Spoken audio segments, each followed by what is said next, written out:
Protesta e qytetarëve që vazhdon për një muaj dominoi diskutimet edhe brenda sallës së parlamentit. Socialistët rrëzuan kërkesat e Partisë Demokratike që parlamenti të zhvillojë një debat posaçëm, vetëm për protestën dhe kërkesën për interpelancë me kryeministrin Edi Rama për këtë çështje.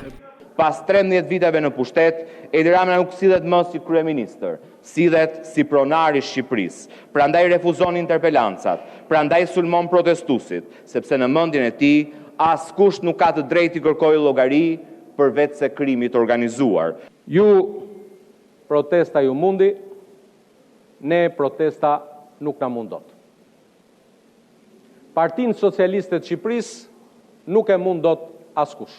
Daulant Balla përsëriti qëndrimin e mazhorancës se në protestë ka aktorë të huaj, të cilët janë kundër Shqipërisë. Se në këtë protestë u përfshin dhe vazhdojnë të jenë të përfshirë aktorë shtetëror malindë e Shqipërisë, së bashku me media, organizata dhe interesat huaja.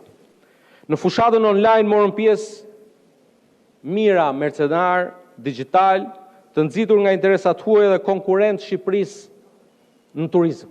Ndërkohë që opozita shfrytëzoi debatin parlamentar për të mbështetur 5 kërkesat e protestuesve, veçanërisht kërkesën e tyre të parë, dorëheqjen e kryeministrit Edi Rama. Vetëm në Shqipëri kemi një kryeministër që pas 13 viteve në pushtet u thot shqiptarëve në anglisht para gjithë botës fuck you.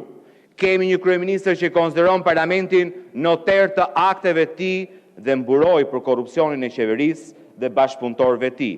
Dhe është pikërisht kjo arsyeja pse qytetarët janë në protestë dhe kërkojnë dorëheqjen e Edi Ramës. Protestuesit kanë shpallur 5 kërkesa kryesore: dorëheqjen e kryeministrit Edi Rama, krijimin e një qeverie tranzitore me mandat 12 mujor, ndryshimin e kushtetutës, kodit zgjedhor, ligjit për financimin e partive politike. Ata kërkojnë gjithashtu shfuqizimin e ligjit për investime strategjike dhe paketës së maleve, si dhe anullimin e ndryshimeve në ligjin për zonat e mbrojtura dhe ligjin për trashëgiminë kulturore.